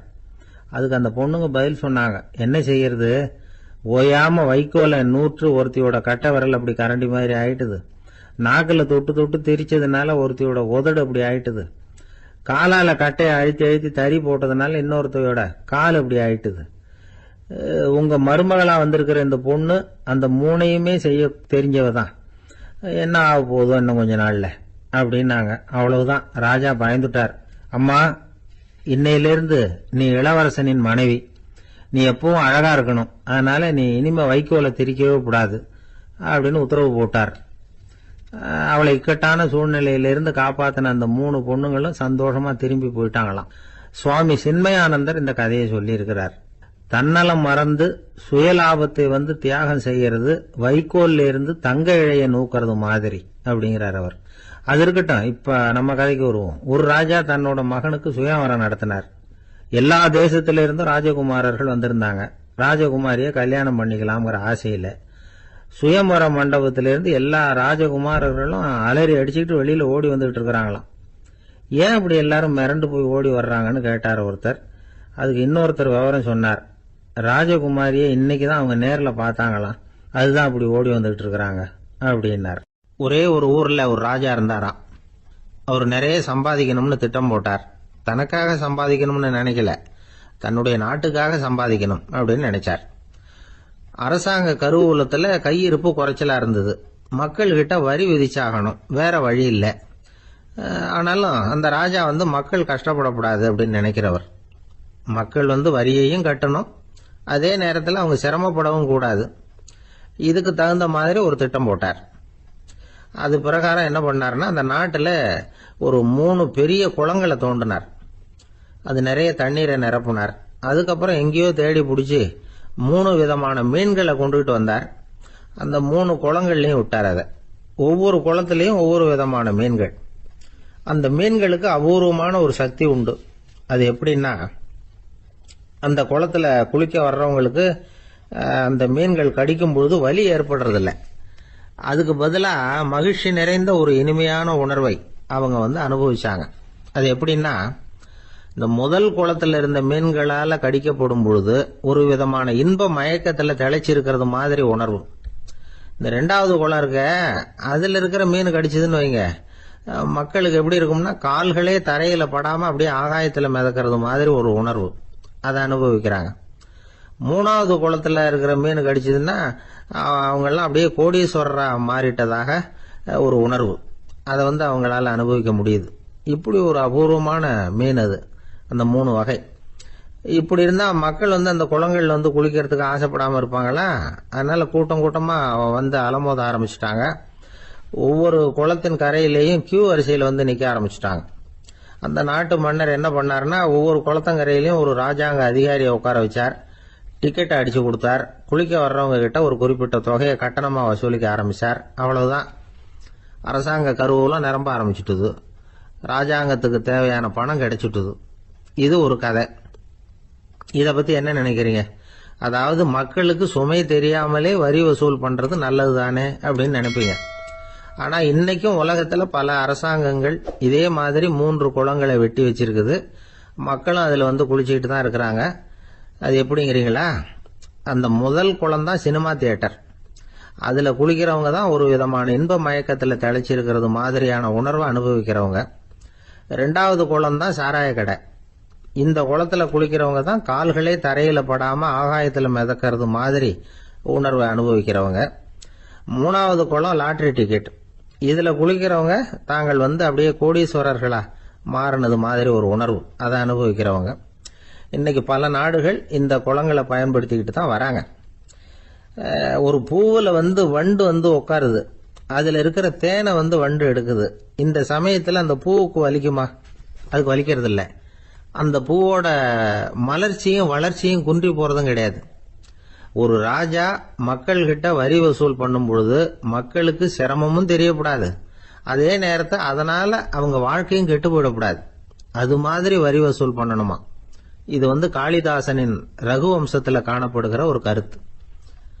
ஒரு சின்ன குழந்தை தவறுதலா ஒரு 25 காசு நாணயத்தை மூழ்கி விட்டுது. காசு வயத்துக்குள்ள போயிட்டுது. அந்த குழந்தையோட தாய் உடனே குழந்தைய தூக்கிட்டு ஆஸ்பத்திரிக்கு புறப்பட்டாங்க. அப்ப அந்த பக்கமா ஒருத்தர் வந்தார் தெருவில். என்ன விவரம்னு கேட்டார். இவங்க சொன்னாங்க, குழந்தை காசை முழுங்கிட்டுது, அதான் அவசரமா ஆஸ்பத்திரிக்கு தூக்கிட்டு ஓடுறேன் அப்படின்னாங்க. அவர் வந்தவர் சொன்னார், கவலைப்படாதம்மா, உடனே இப்படி கொடுங்க குழந்தைய அப்படின்னு கையில் வாங்கினார். ஒரு கையில் அந்த குழந்தையோட கால் ரெண்டையும் பிடிச்சி தலைகீழா தூக்கி பிடிச்சார். இன்னொரு கையால் அந்த குழந்தையோட வயத்துல குறிப்பா ஒரு இடத்துல அப்படியே தேடி அந்த சுட்டு விரலால ஒரு இடத்துல பொட்டுன்னு தட்டினார். உடனே காசு அந்த குழந்தையோட வாய் வழியா வெளியில வந்து விழுந்துட்டுது. காசை எடுத்துக்கிட்டு, இந்தாங்கம்மா உங்க குழந்தை அப்படின்னார். ரொம்ப நன்றிங்க, நிச்சயமா நீங்க ஒரு டாக்டரா தான் இருக்கணும், என்னுடைய யூகம் சரிதானே அப்படின்னாங்களாம் அந்த அம்மா. அதுக்கு அவரு, இல்லைங்க, நான் ஒரு இன்கம் டாக்ஸ் ஆபீசர், வருமான வரி அதிகாரி அப்படின்னு சொல்லிவிட்டு போனாராம். அந்த ஆள் என்ன கண்ணா பண்ணான்னு திட்டி விட்டான் சார், அதை நினைச்சா எனக்கு ரொம்ப வருத்தமா இருக்கு அப்படின்னு சொல்லி கவலைப்பட்டார் ஒருத்தர். இதுல கவலைப்படுறதுக்கு என்ன இருக்குது அப்படின்னாரு ஒரு பெரியவர். அவர் ஒரு மகான். என்ன சார் இப்படி சொல்றீங்க, ஒருத்தர் நம்ம பார்த்து திட்டுனா வருத்தமா இருக்காதா அப்படின்னார். அது எப்படி வருத்தமா இருக்கும், திட்டுறதுங்கிறது என்ன, அது வெறும் சத்தம் தானே அப்படின்னார் அந்த பெரியவர். நம்ம ஆளுக்கு தலையை பிச்சுக்கலாம் போல இருந்தது. இருக்காது அப்படின்னா நமக்கு அப்படித்தானே தோணுது. அந்த பெரியவர் சொல்றது ரொம்ப பெரிய விஷயம். அதை நாம புரிஞ்சிக்க முயற்சி பண்ணலாம்னா நடைமுறை வாழ்க்கைக்கு அது ஒத்து வர்றது மாதிரி தெரிய மாட்டேங்குது. இருந்தாலும் அந்த பெரியவர் அதுக்கு என்னதான் விளக்கம் கொடுக்கறாருன்னு பாப்போமே. ஒரு ரயில் போயிட்டு இருக்கு, அதுல ஒரு சாது போயிட்டு இருக்கார். அந்த ரயில் அவரு ஹரித்வாரம் போயிட்டு இருக்காரு. அவரு ரயில்ல ஏகப்பட்ட கூட்டம். நம்ம ஊர் ரயில் கேட்க வேணும், டிக்கெட் வாங்கிட்டு கொஞ்சம் பேர், வாங்காத கொஞ்சம் பேர். அது என்னத்துக்கு அனாவசியமா டிக்கெட் அப்படிங்கிற நினைப்புல பாதி பேர். இந்த கூட்டத்துக்கு மத்தியில அந்த சாதுவும் போயிட்டு இருக்கிறார். உட்கார்றதுக்காக இருந்த இடத்துல ஒரு ஆள் படுத்திருக்கிறான், கொஞ்சம் முரட்டு ஆசாமி. அவன் காலு பக்கத்துல கொஞ்சோண்டு இடம் பாக்கி இருந்தது. அந்த இடத்துல இந்த சாது உட்கார்ந்திருந்தார். மெதுவா உட்காந்துக்கிட்டார் போய். ஆனா அந்த ஆளு ராத்திரி பூரா இவரை காலால உதச்சிக்கிட்டே இருக்கிறான். அது இவருக்கு ரொம்ப அவமானமா பட்டது. அதனால துக்கம் ஏற்பட்டது. இருந்தாலும் அதை ஒரு மாதிரியா சகிச்சுக்கிட்டே இவர் வந்து சேர்ந்தார். பொழுது விடிஞ்சது. அந்த சாது ஹரித்வார் வந்து சேர்ந்தார். அங்க ஒரு பெரிய ஞானியை சந்திச்சார். ராத்திரி ரயில்ல அந்த ஆளு உதைச்சதையும் அதனால தனக்கு ஏற்பட்ட துக்கத்தையும் இந்த சாது அந்த ஞானி கிட்ட சொன்னார். சொல்லிவிட்டு, ஏன் சுவாமி, எனக்கு துக்கம் ஏற்பட்டதே அது தப்பா அப்படின்னு கேட்டார். தவறுதான் அந்த ஞானி. உனக்கு இன்னமும் தேக அபிமானம் போகலைங்கிறது தான் அது காட்டுது. அஷ்டாவக்ரர் என்ன சொல்றார் தெரியுமா, உண்மையான ஞானி யாராவது தன்னை வந்தனை செய்தால் அதற்காக சந்தோஷப்பட மாட்டார், யாராவது நிந்தனை செய்தால் அதற்காக வருத்தப்பட மாட்டார் அப்படின்னு சொல்றார். நிந்தனைங்கிறது ஒரு ஒலி தான். தேகாபிமானம் இருக்கிற வரைக்கும் இந்த ஒலி நம்மளை வேதனைப்படுத்தும். நான் தேகம் இல்லை, ஆத்மா அப்படிங்கிற நினைவு இருந்தா இந்த ஒலி நம்மளை பாதிக்காது. மனு என்ன சொல்றார் தெரியுமா, ஒரு சாதகன் பாராட்டுதலை விஷம்னு நினைச்சு பயப்படணும், அவமானத்தை அமிர்தம்னு நினைச்சு சந்தோஷப்படணுங்கிறார். அவமானப்பட்டா கவலைப்படாம எப்படி இருக்க முடியும் அப்படின்னு தான் நமக்கு தோணும். அதனாலதான் நம்மள யாரும் இதுக்கு உதாரணமா யாரையும் காட்ட முடியல. புத்தரையும் கபீரையும் உதாரணமா காட்டுறாங்க. அவங்களுக்கெல்லாம் அவமானம் ஏற்பட்டப்போ கவலையே படலையாம். புத்தரை அவமானப்படுத்தணுங்கிறதுக்காக கௌசாம்பி ராணி ஒரு இளம் பெண்ணை கொலை பண்ணி சடலத்தை புத்தர் குடிசைக்கு முன்னாடி போட சொன்னார். போட்டாங்க. புத்தர் தான் அந்த பொண்ணை கெடுத்து கொலை பண்ணி விட்டாருன்னு எல்லாரும் நினைச்சாங்க. ஆனா புத்தர் இதை பத்தி கவலையே படல. அப்புறமா உண்மை தெரிஞ்சதும் புத்தர் புகழ் இன்னும் அதிகமாயிட்டு. ஒரு பெரிய சபையில ஒரு மோசமான பொண்ணு நுழைஞ்சு தனக்கும் கபீருக்கும் சம்பந்தம் உண்டுன்னு சொன்னா கபீர் கவலைப்படல. அவங்க மாதிரியெல்லாம் நாமளும் இருக்க கத்துக்கணும். நிந்தனை, அபகீர்த்தி, அவமானம் எல்லாம் ஆண்டவன் கொடுக்கிற பிரசாதம்னு நினைக்கணும் அப்படின்னு சொல்றார் அந்த ஞானி. இதை கேட்ட இந்த காலத்து ஆசாமி ஒருத்தர், நான் கூட அப்படிதான் சார், யாராவது அவமானப்படுத்தினா கவலைப்பட மாட்டேன். நேத்து கூட ஒருத்தர் என்ன பலார்னு அரைஞ்சுட்டார், நான் கொஞ்சம் கூட கவலைப்படல, பேசாம வந்துட்டேன்னார். ஏன் அப்படி வந்துட்டீங்க அப்படின்னு. அவர் அரைஞ்சதுலேயும் ஒரு அர்த்தம் இருந்தது, அதனாலதான் அப்படி வந்துட்டேன்னார். ஏன் அரைஞ்சாருன்னு கேட்டேன். 10 வருஷத்துக்கு முன்னாடி 15 ரூபா அவர்கிட்ட கடன் வாங்கினேன், அதை கேட்டு கேட்டு பார்த்துட்டு கடைசியா தான் அரைஞ்சார் அப்படின்னார். ஆண்டவனுடைய பிரசாதம் இவருக்கு அடிக்கடி கிடைக்கும் போல இருக்கு. இந்த உலகத்துல எல்லாருக்கும் மகிழ்ச்சி தரக்கூடிய ஒரு பொருள் எது? இது ஒரு முக்கியமான கேள்வி. இந்த கேள்விக்கு பொருத்தமான ஒரு பதில உங்களால சொல்ல முடியுமா? அதாவது கொஞ்சம் யோசிச்சு பார்த்தா பணம்னு சொல்லலாமா? இப்ப கையில காசு இல்லாதவங்க கிட்ட ஒரு 10 ரூபாய கொடுத்தா அது அவனுக்கு சந்தோஷத்தை கொடுக்கும். ஏற்கனவே வருமான வரி பிரச்சனையில சிக்கி இருக்கிறவர்கிட்ட இன்னும் கொஞ்சம் பணம் இந்தாங்கன்னு சொல்லி கொடுத்தோம்னா அது அவருக்கு சங்கடத்தை தான் கொடுக்கும். அதனால அந்த கேள்விக்கு பணம்ங்கிறது பொருத்தமான பதிலா இருக்க முடியாது. கேள்வி என்னன்னா, இந்த உலகத்துல எல்லாருக்கும் மகிழ்ச்சி தரக்கூடிய ஒரு பொருள் எது? சரி, இனிப்புன்னு சொல்லலாமா? ஏன்னா எல்லாருக்கும் இனிக்க தானே செய்யும். அதுலயும் ஒரு சிக்கல் இருக்கு. சக்கரை வியாதிகாரங்களுக்கு அது என்ன சந்தோஷத்தையா கொடுக்கும்? ஆக எல்லாருக்கும் வேறுபாடு எதுவும் இல்லாம மகிழ்ச்சியை கொடுக்கக்கூடியது வேற ஏதோ ஒண்ணு இருக்கு. அது என்னன்னு கண்டுபிடிக்கணும். அதுதான் இன்னைக்கு தகவல். அதை கண்டுபிடிக்கணும்னா இந்த கதையை கேட்கணும்.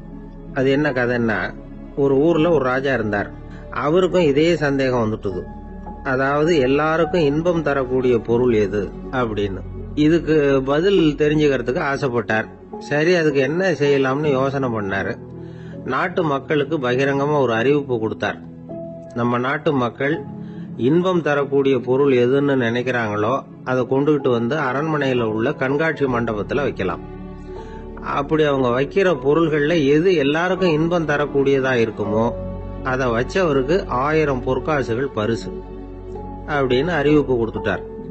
ஜனங்கள் இந்த அறிவிப்பை கேட்டாங்க. அதுக்கப்புறம் சும்மா இருப்பாங்களா? 1000 பொற்காசுன்னா சும்மாவா? அவங்க கையில என்னென்ன கிடைச்சதோ அதையெல்லாம் கொண்டாந்து அரண்மனை காட்சி மண்டபத்துல வச்சுட்டாங்க. அதுக்கப்புறமா ராஜா அங்க வந்தார். ஒவ்வொன்னா பாத்துக்கிட்டே வந்தார். முதல்ல ஒரு குயில் இருந்தது, இனிமையா பாடக்கூடிய குயில். இந்த குயிலோட இன்னிசை எல்லாருக்கும் இன்பம் தரக்கூடியதுதான். இருந்தாலும் காது கேட்காதவங்களுக்கு இந்த இசை எப்படி இன்பம் தர முடியும்? அதனால இது சரியில்லைன்னு விட்டார். அடுத்தபடியா போனாரு. அங்க என்ன வச்சிருக்கிறாங்கன்னு பார்த்தார். பார்த்தா ஒரு அழகான மயில் அங்க தோகை விரிச்சு ஆடிக்கிட்டு இருக்குது. இந்த மயிலோட ஆட்டம் மனசுக்கு இன்பம் தரக்கூடியதுதான். இருந்தாலும் பார்வை இல்லாதவங்க இந்த ஆட்டத்தை பார்த்து ரசிக்க முடியுமா? முடியாது. அதனால இதுவும் சரியில்லை அப்படின்னு சொல்லிவிட்டார். அதுக்கு அடுத்தபடியா போனார். பல வகையான இனிப்பு பண்டங்களை வச்சிருந்தாங்க. பார்த்தார், வயசானவங்களுக்கும் நோயாளிகளுக்கும் இது இன்பம் தராது, துன்பம் தான் கொடுக்கும் அப்படின்னார். இப்படி ஒவ்வொன்னா பார்த்துக்கிட்டே போறார். அழகான மலர்கள், கனிகள், ஓவியங்கள் எதுவுமே பொருத்தமா தெரியல. சகல பேருக்கும் இன்பம் தரக்கூடிய வகையில எதுவும் இல்லை. கடைசியா வந்தாரு. அங்க ஒரு களிமண் பொம்மை இருந்தது. அது என்ன பொம்மை தெரியுமா? பசியால வாடி இருக்கிற ஒருத்தருக்கு ஒரு அம்மா இனிமையா பேசிக்கிட்டு சோறு போடுறது மாதிரி அந்த பொம்மையை செஞ்சிருந்தாங்க. அதுக்கு கீழே அன்பு அப்படின்னு எழுதியிருந்ததுதான். ராஜா பளிச்சுன்னு ஒரு முடிவுக்கு வந்தார். அந்த பொம்மையை செஞ்ச சிற்பியை வரவழைச்சார், பரிசு கொடுத்தார். அன்பு ஒண்ணுதான் எல்லாருக்கும் இன்பம் அளிக்கக்கூடிய பொருள். காது கேட்காதவங்களும் அதை கேட்க முடியும், பார்வை இல்லாதவங்களும் அதை பார்க்க முடியும், குழந்தைகளும் அதை உணர முடியும் அப்படின்னு அதுக்கு விளக்கம் கொடுத்தார் அந்த மன்னர். இந்த உலகத்துல எல்லாருக்கும் மகிழ்ச்சி தரக்கூடிய ஒரு பொருள் அன்பு தான். அதை புரிஞ்சுக்கிட்டு தான் சில கணவன்மார்கள் மனைவி பேர்ல ரொம்ப அன்பை காட்டிக்கிறது வழக்கம். ஒரு வீட்டு வாசப்படி பக்கமா மழைக்கு ஒதுங்கினார் ஒருத்தர். மழை தூரிக்கிட்டு இருந்தது, இருட்டு நேரம். அந்த வீட்டுல இருந்தவர், இன்னைக்கு ராத்திரி வேணும்னா இங்கேயே தங்கிட்டு காலையில போங்க அப்படின்னார். உடனே இவரு சொன்னார், ரொம்ப நன்றிங்க, ஒரு 10 நிமிஷத்துல இதை வந்துடுறேன் அப்படின்னு சொல்லிவிட்டு எங்கேயோ ஓடினார். 10 நிமிஷம் கழிச்சு திரும்பி வந்தார். ஆமா, எங்க போயிட்டு வந்தீங்கன்னு கேட்டார் வீட்டுல இருந்தவர். நேரா எங்க வீட்டுக்கு போய் மனைவி கிட்ட இன்னைக்கு ராத்திரி இங்கேயே தங்கிக்கிறேன்னு சொல்லிவிட்டு வந்துட்டேன் அப்படின்னார் அவர். அன்புல இது ஒரு ரகம். எதிர்காலத்தை நினைச்சா எனக்கு ரொம்ப பயமா இருக்கு சார் அப்படின்னு சொல்றவங்க நிறைய பேர் இருக்கிறாங்க. அதாவது பயப்படாத மனிதர்கள்னு யாருமே கிடையாது. ஒவ்வொருத்தருக்கும் ஒவ்வொரு விதமான பயம் இருந்தாலும் ஒட்டுமொத்தமா பாக்குறப்போ மனிதனுக்கு 6 விதமான பய உணர்வுகள் வரலாம் அப்படின்னு பெரியவங்க சொல்றாங்க. எல்லா விதமான பயமும் இந்த 6 வகைக்குள்ள அடக்கம். அந்த 6 வகை பயமும் 6 எதிரிகள் மாதிரியாம். 6 எதிரிகளையும் புரிஞ்சுக்கிட்டோம்னா போதும், வாழ்க்கையில சுலபமா வெற்றி அடைய முடியும். சரி, அந்த 6 வகை பயம் என்னென்ன அப்படின்னு பார்ப்போம். முதல்ல வறுமை பற்றிய பயம், 2வது பழிச்சொல் பற்றிய பயம், 3வது உடல் நலம் பாதிப்பு பற்றிய பயம், 4வது என்னன்னா காதல் தோல்வி, 5வது முதுமை, 6வது மரணம். அதாவது பயப்படுறதுங்கிறது ஒரு மனநிலை தான். இந்த மனநிலையை கட்டுப்படுத்த முடியும், திசை திருப்ப முடியும். சரி, இந்த பயங்களின் அறிகுறிகள் எப்படி இருக்கும்? வறுமை பற்றிய பயம் அப்படின்னு முதல்ல சொன்னோம் இல்லையா, அந்த பயத்தின் அறிகுறிகளை தெரிஞ்சுக்குவோம். எதுலேயும் அக்கறை இல்லாம இருக்கிறது, ஒரு குறிக்கோள் இல்லாம இருக்கிறது, வறுமையை சகிச்சுக்கிறது, வாழ்க்கையில கிடைக்கிறது எதுவா இருந்தாலும் ஆட்சேபனை இல்லாமல் ஏத்துக்கிறது, மனசாலும் உடம்பாலும் சோர்ந்து போயிருக்கிறது, ஆர்வம், முனைப்பு, கற்பனை திறன் எதுவுமே இல்லாம இருக்கிறது. இதெல்லாம் தான் அந்த வறுமை பற்றிய பயத்தின் அறிகுறிகள். அந்த அடுத்தது ஒண்ணு பார்த்தோமே, பழிச்சொல் பற்றிய பயம். அதாவது அடுத்தவங்க நம்மளை குறை சொல்லி விடுவாங்களோ அப்படிங்கிற பயம். இதுக்கு அறிகுறி என்ன தெரியுமா? புதியவர்களை சந்திக்கிறதுக்கு பயப்படுறது, முடிவு எடுக்க முடியாம குழம்புறது, பிரச்சனைகளை தவிர்க்க விரும்புறது, தாழ்வு மனப்பான்மை, வரவுக்கு மீறி செலவு செஞ்சு இமேஜை உயர்த்திக்கிறது, குறிக்கோள் இல்லாத வாழ்க்கை. இதெல்லாம் தான் அதுக்கு அறிகுறிகள். மூணாவது பயம் உடல் நலம் பாதிப்பு பற்றிய பயம், அதாவது நோய் பற்றிய பயம். ஒரு உண்மை என்ன தெரியுமா? டாக்டரை சந்திக்கிற மனிதர்கள்ல 75% பேர் தங்களுக்கு நோய் வந்துட்டுதுங்கிற கற்பனையில் இருக்கிறவங்களாம். நிஜமாவே நோய் கிடையாது அவங்களுக்கு. இந்த பயத்தின் அறிகுறிகள் என்னன்னா, வியாதிக்கான அறிகுறிகள் தன்னிடம் இருக்கிறதாக நினைச்சுக்கிறது, எந்த நேரமும் வியாதியை பத்தியே பேசி பேசி மனசை அங்கேயே வச்சிருக்கிறது, நோய் சம்பந்தமான செய்திகளை படிச்சு நமக்கு இப்படி ஆயிடுமோ அப்படின்னு வேதனைப்படுறது. இதெல்லாம் தான் அதுக்கு அறிகுறிகள்.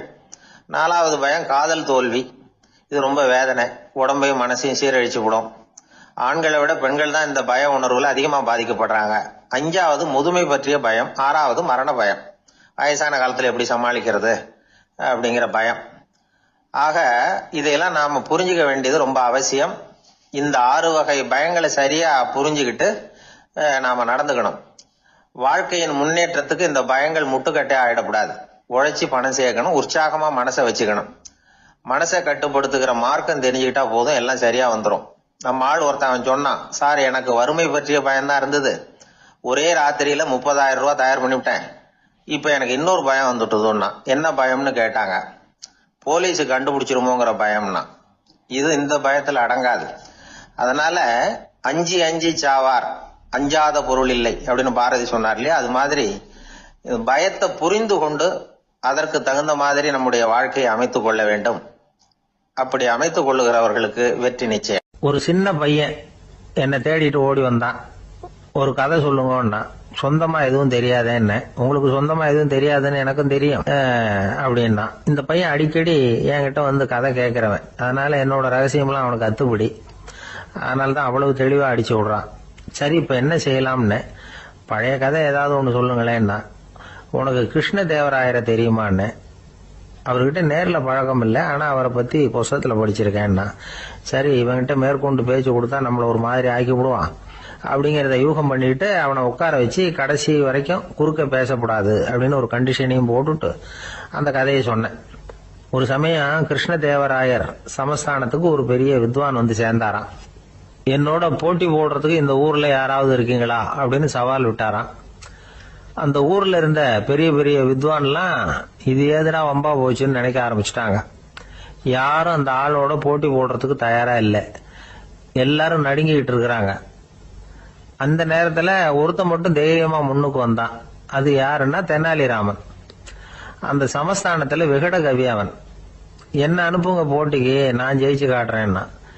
உனக்கு அவ்வளவு தைரியம் இருக்குதா அப்படின்னு கேட்டாங்க. தைரியம் மட்டும்தான் என்கிட்ட இருக்குது, ஆனா தைரியம் இருந்தா அதிர்ஷ்டம் தேடிட்டு வருங்கிறது எனக்கு தெரியும் அப்படின்னா. அடுத்த நாள் போட்டி ஆரம்பமாச்சு. அந்த பெரிய வித்வான் வந்து நின்னார். தெனாலிராமன் எதிரில் வந்து நின்னான். அந்த வித்வான் ஒரு விரல காட்டினார். தெனாலிராமன் பதிலுக்கு 2 விரல காட்டினான். வித்வான் 3 விரல காட்டினார். இவன் உடனே 4 விரல காட்டினான். உடனே 5 விரல காட்டினார் அவரு.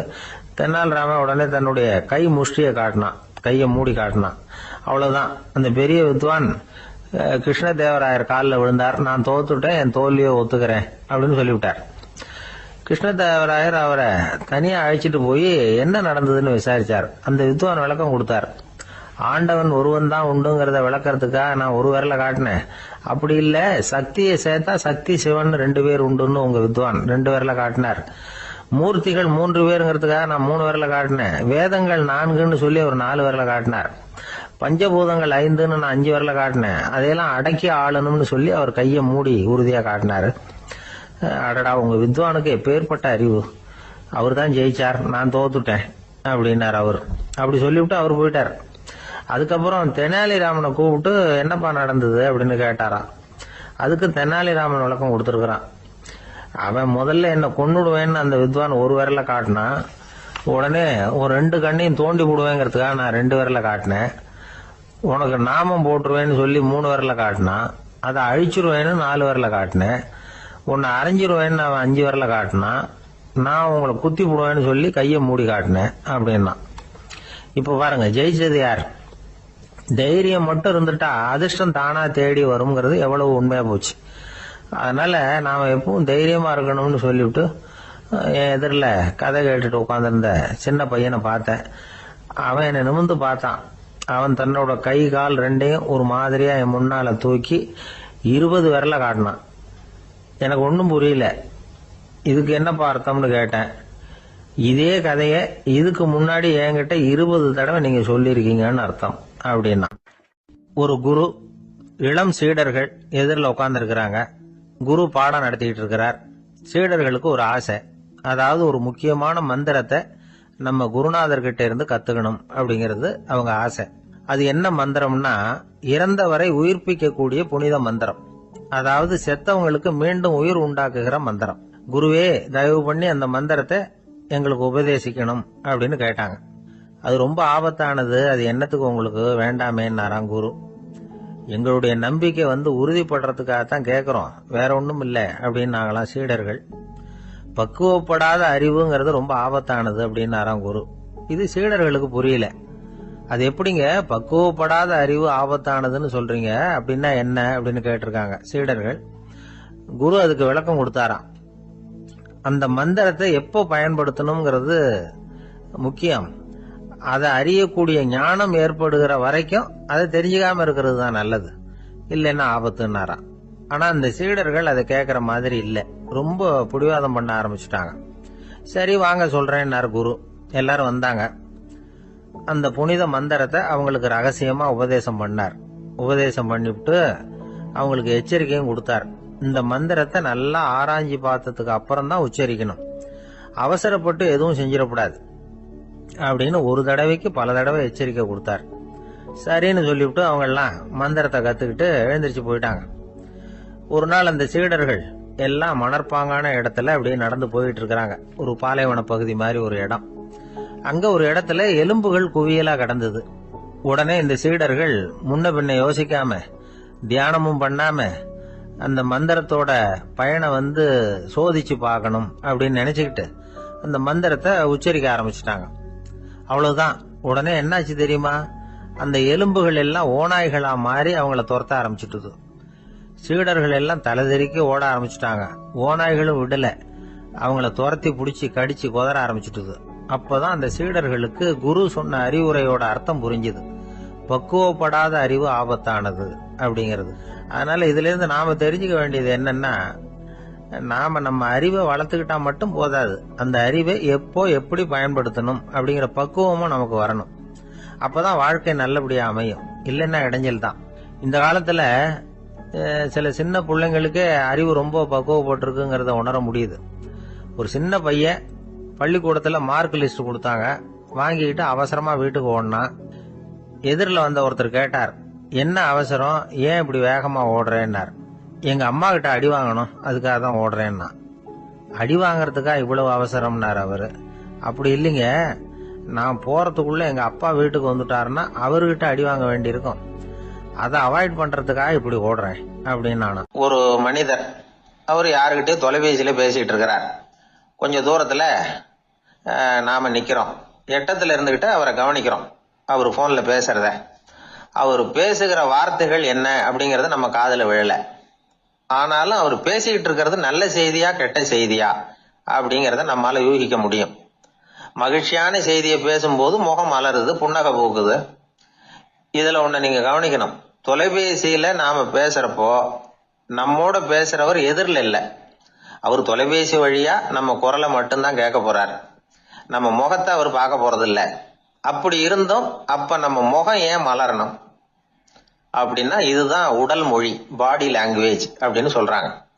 நம்ம அறியாமலேயே நம்ம உடம்பு செய்திகளை தெரிவிக்குது பாருங்க, அதுதான் உடல் மொழி. ஒரு மனிதர் தொலைபேசியில பேசிக்கிட்டு இருக்கிறத நீங்க தூரத்துல இருந்து கவனிச்சுக்கிட்டே, அவர் நண்பரோட பேசுறாரா, மனைவியோட பேசுறாரா, குழந்தையோட பேசுறாரா, இல்ல மேல் அதிகாரி கிட்ட பேசுறாரா, அல்லது அவருக்கு கீழே பணிபுரிகிறவர்கள் கிட்ட பேசுறாரா அப்படிங்கிறத கண்டுபிடிக்கலாம். அதுக்கு காரணம் அவருடைய உடல் மொழி. இந்த உடல் மொழி கூட நம்ம வாழ்க்கையின் முன்னேற்றத்துக்கு பயன்படும். இதை பத்தியெல்லாம் கூட சில நிபுணர்கள் ஆராய்ச்சி பண்ணி பார்த்திருக்கிறாங்க. அவங்க சில விவரங்களை சொல்றாங்க. குறிப்பா ஒருத்தர் தன்னுடைய நாற்காலியில கிட்டத்தட்ட படுத்துக்காத குறையா உட்கார்ந்துருக்கிறாருன்னு வச்சுக்கோங்க. எதிர இருக்கிறவர் பேசுறது அவருக்கு பிடிக்கலன்னு அர்த்தமா. தலையை சொரிஞ்சுக்கிறது, வேற வேற திசைகள்ல பாக்குறது, கொட்டாவி விடுறது, கால்களை மாத்தி போட்டு உட்கார்றது, களைப்பா கை விரல்களை அப்படியே பின்னிக்கிறது, அடிக்கடி கடிகாரத்தை பாக்குறது, இப்படிலாம் ஒருத்தர் பண்ணிட்டு இருக்கிறாருன்னா நாம கூடிய சீக்கிரம் அந்த இடத்த விட்டு எழுந்திரிச்சு வந்துடுறது நல்லது. ஏன்னா இதெல்லாம் அவருடைய சலிப்பு, சோர்வு, ஆர்வமின்மை இதுக்கு அடையாளங்கள். நம்முடைய பேச்சு அவரை சலிப்படைய வச்சுட்டதுன்னு அர்த்தம். அவர் ரொம்பவும் சோர்ந்து போயிட்டாருன்னு பொருள். நம்முடைய பேச்சில் அவருக்கு ஆர்வம் இல்லைன்னு அர்த்தம். அதே நேரத்தில் நாற்காலியின் நுனியில அமர்ந்து உடலை முன்னுக்கு நகர்த்தி எதிர இருக்கிறவரின் கண்களை பார்த்துக்கிட்டே பேசினாலும் சரி அல்லது பேச்சை கேட்டாலும் சரி, உங்க பேர்ல மற்றவங்களுக்கு உள்ள பிடிப்பு அதிகரிக்கும்.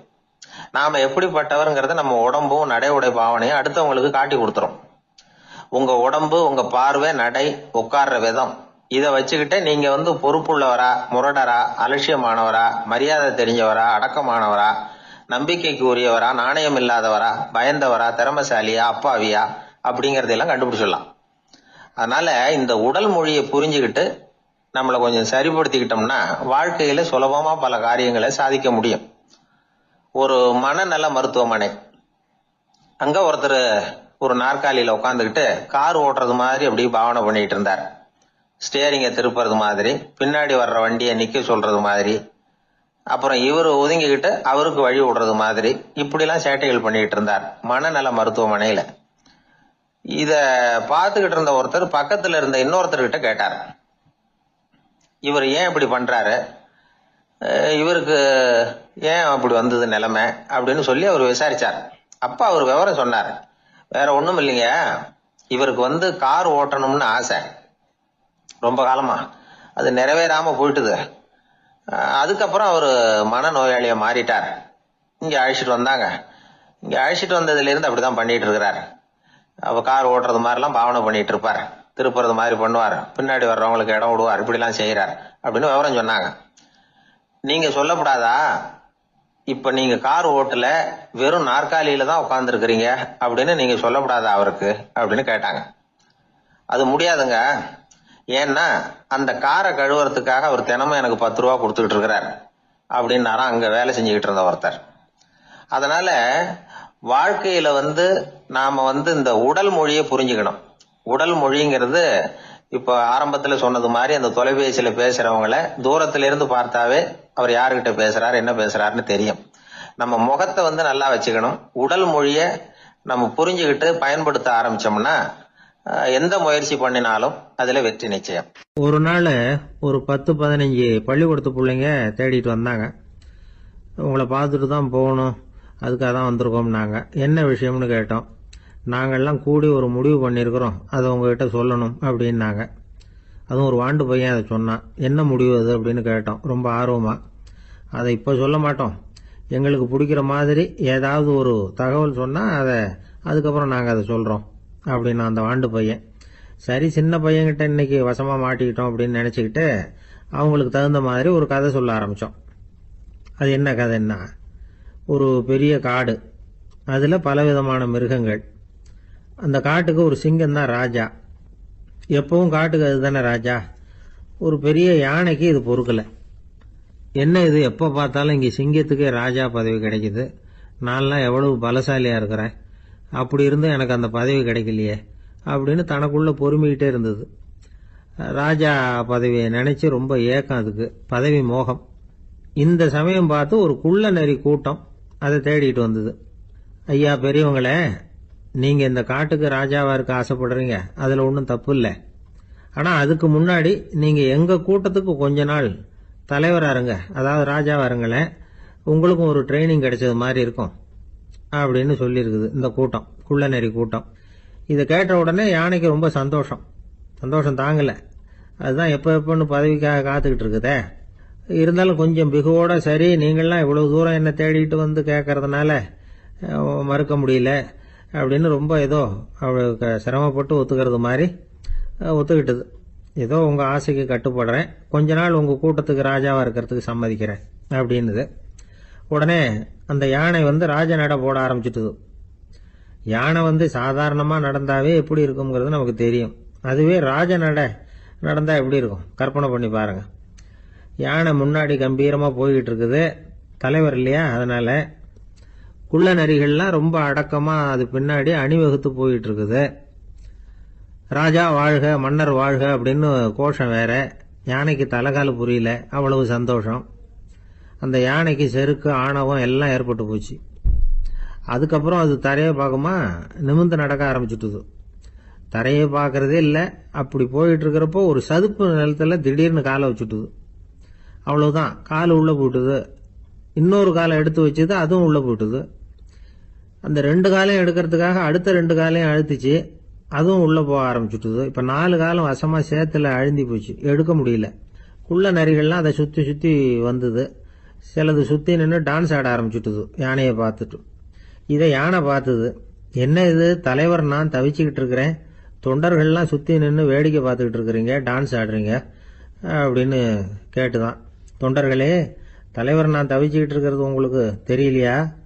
இப்போ உடனே உங்க தலைவரை காப்பாற்ற வேண்டியது உங்க கடமை இல்லையா அப்படின்னு கத்துச்சான் அந்த யானை.